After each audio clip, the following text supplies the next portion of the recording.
আসসালামু আলাইকুম আপুরা, আপনারা সবাই কেমন আছেন? আশা করি ভালো আছেন। দূরে কিংবা কাছে যেসব আপুরা আমাকে দেখতে পাচ্ছেন তাদেরকে জানাই অসংখ্য ধন্যবাদ। তো আমি আসলে দৈনন্দিন যা রান্না করি তো সবসময় আপনাদের কাছে সেগুলো নিয়ে হাজির হই। তো আজকে আমি ঘরে যা রান্না করব সেগুলো নিয়ে হাজির হলাম। তো শিম আলু দিয়ে আমি মাছ রান্না করব এবং আমি এখানে পাতাকপি ভাজি করব। তো আসলে আজকে আমার একটু তো দেরি হয়ে গিয়েছিল, তাই আমি আসলে ভাত ডালটা আগে করে ফেলেছি। তো এখন আমার ডালটা আমি করিনি, এখনও ভিজিয়ে রেখেছি, ভাতটা হয়ে গেছে। তো এখন আমার এই তরকারিগুলো বাকি আছে। তো এটা হলেই আমার আসলে, তো সকালে দেখা যায় ঘুম থেকে উঠে অনেক সময় দেরি করেও উঠি, অনেক সময় তাড়াতাড়িও উঠি, মানে কোনো ধরা বাঁধা কোনো নিয়ম নেই। আমি অনেক সময় 8:30 উঠে যাই, আবার অনেক সময় 9টা বাজে উঠে যাই, এরকম আর কি। তো এখন তো পেঁয়াজ কলি নতুন যেহেতু, তো আমি এখানে রসুন কুচি, কাঁচামরিচ, একটু পেঁয়াজ কলিও দিলাম।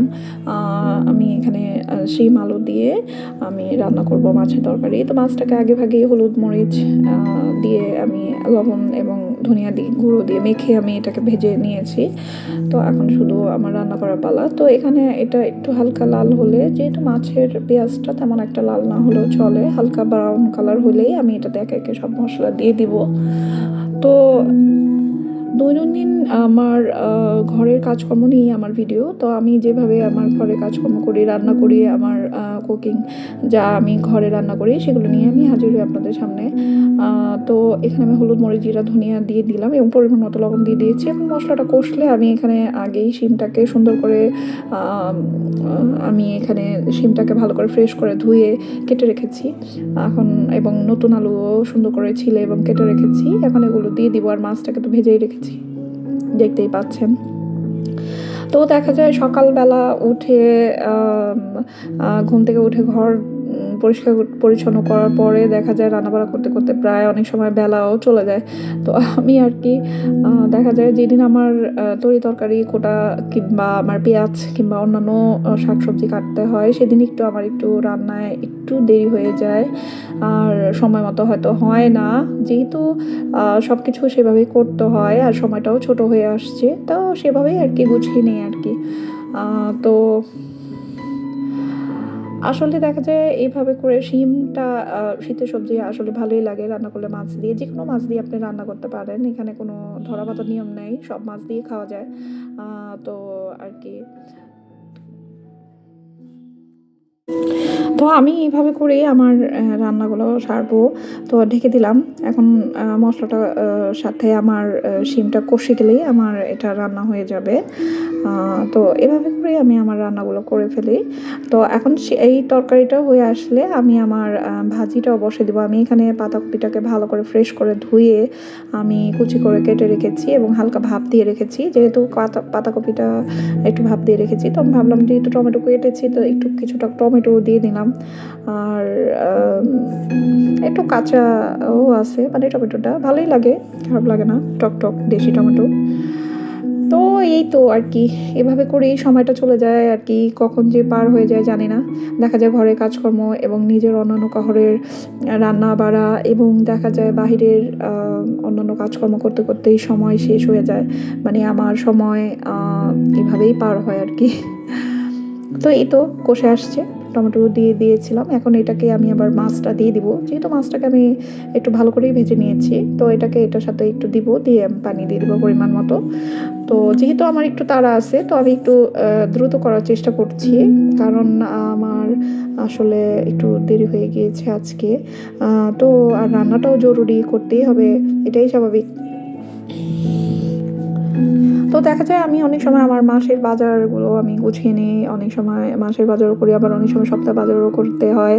তো আমার দেখা যায় সেভাবে করে আমি বাজারগুলো সুন্দর করে গুছিয়ে আমি সেভাবে করে ভাগ করে নিই। মাছগুলো আমি আলাদা আলাদা করে একটা পরিমাণ মতো নিয়ে, যেমন সেটা হয়তো 5 টুকরা কিংবা 6 পিস, যেহেতু আমার মানুষ কম, সেভাবে আমি ভাগ করে করে বিভিন্নভাবে এটা ফ্রিজে রেখে সংরক্ষিত করে রাখি। পরবর্তীতে আমার যখন লাগে আমি সেটাকে বের করে নিই। আর যেহেতু তো এই আর কি। আর আমার দেখা যায় মাছ মাংস যেটাই থাকুক না কেন ঘরে প্রত্যেকটা কিছুই আমাকে সেভাবে ভাগ করে এইভাবে পলিথিনে আলাদা আলাদা করে আমি আলাদা আলাদা ভাগ করে আলাদা আলাদাভাবে একটা বক্সে আলাদা আলাদা বক্সে রেখে দিই। মুরগিরটা আলাদা করে রাখি, মাছেরটা আলাদা করে রাখি। তো এভাবে করলে আমার জন্য সুবিধা হয়, যখন রান্না করি শুধু ভিজিয়ে দিই, ব্যাস রান্না শুরু করে দিই, এই আর কি। তো এই তো আমার এখন মাছটা কষে আসলে আমার হয়ে যাবে আমার মাছের তরকারি। তো আমি এখন ভাজি যেহেতু করব, তো ভাজিটা আমি আগেই বলেছি যে সব কিছু করে রেখেছি। এখন আমি এখানে পেঁয়াজ কলি দিয়েছি, আমার কাছে ভালো লাগে পেঁয়াজ কলি। তো এখানে পেঁয়াজ এবং টমেটো এবং কাঁচামরিচ, রসুন একসাথে এখানে একটু হালকা ভাজা হলে মশলাগুলো দিয়ে দিব। তো রান্না আসলে যে যেমন করে, এখন সব দেশের রান্না এক হয় না এবং সবার রান্নাও এক হয় না, যে যেরকম করে। আমার কথা হচ্ছে রান্না মজা হয়ে যাওয়ার কথা। আপনার হাতের জোশ থাকলে রান্না মজা হবে। আসলে আমি সচরাচর দেখা যায় আমার রান্না মোটামুটি ভালোই হয়, একেবারে যে খারাপ হয় না তা না। তো আমি চেষ্টা করি মানে রান্নাটা যাতে আরও ভালো হয়। তো সচরাচর মশলা সাধারণত যা দেওয়া হয় তো সেগুলোই দেই। আসলে আমার কথা হচ্ছে রান্নাটা হচ্ছে সম্পূর্ণ একটা আর্ট। আপনি যেভাবে সুন্দর করে গুছিয়ে করতে পারেন। দেখা যায় রান্নার যদি হাত ভালো হয়, আপনি সানজায় বসাইলেও আপনার রান্না মজা হবে। তো আমার রান্না বিশেষ করে আমার মুরব্বিরা বলে সবসময় যে ভালোই হয় মোটামুটি, একেবারে যে খারাপ হয় তা না। যেমন আমার মুরব্বি বলতে আমার আম্মুও বলছে আমার রান্না ভালো লাগে।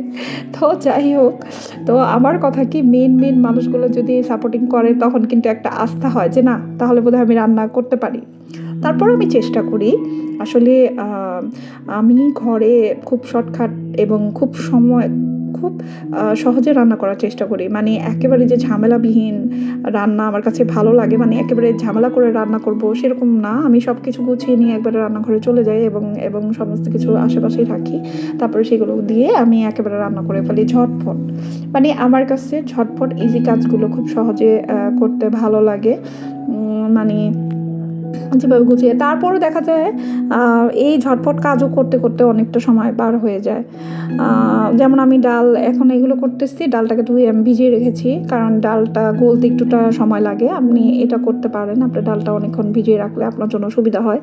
তো এইভাবে বসালে ডালটাও খুব সহজে হয়ে যায় আর কি, গলতে খুব একটা সময় লাগে না, এই আর কি।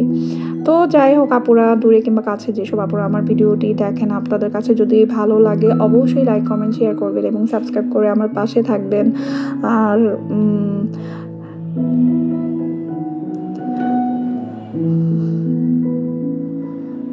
তো আমি আসলে আপুরা নতুন আমি আসলে দৈনন্দিন ঘরে আমার যেসব কাজকর্ম থাকে বা রান্না থাকে সেগুলো নিয়ে আপনাদের সামনে হাজির হই সবসময়। তো এই আর কি। তো দেখা যায় আমার কোথাও এই আ বের হওয়া আর কি কমই হয়। এগুলো নিয়ে আমার চলে যায়। আবার বের হই না যে তা না একেবারে। যেহেতু ওই যে আমার কাজের জন্য, আমার কর্মর জন্য আমার বের হতেই হবে, এটাই স্বাভাবিক। আর দেখা যায় তখন আমার রান্না-বাড়া, হাবিজাবি সব কাজকর্মে একটু দেরি হয়ে যায়। তো তারপরও আমি গুছিয়ে সুন্দর মতো খুব ঝটপট সহজে যেভাবে করা যায় কাজগুলো সেগুলোই চেষ্টা করি। আমার আসলে তো সেভাবেই করে ফেললাম। সব গুছিয়ে এনে রান্নাঘরে খুব ঝটপট করে রান্না করে ফেললাম। এই তো আমার রান্না হয়ে গেল। তো ২ রকমের রান্না করছি। খুব একটা তো আমি আসলে কিচেনটাও পরিষ্কার করে ফেলবো। তো এই তো আমার ঝটপট রান্না শেষ। আসলে আমার মানুষ কম। মাত্র ২ জন মানুষ। তো আমার রান্নাও কম। হয়তো ভাবতে পারেন যে এত কম রান্না। তো আপু আমি যা রান্না করি সেটাই দেখাই। তো খোদা হাফেজ সবাইকে, আপুরা ভালো থাকবেন।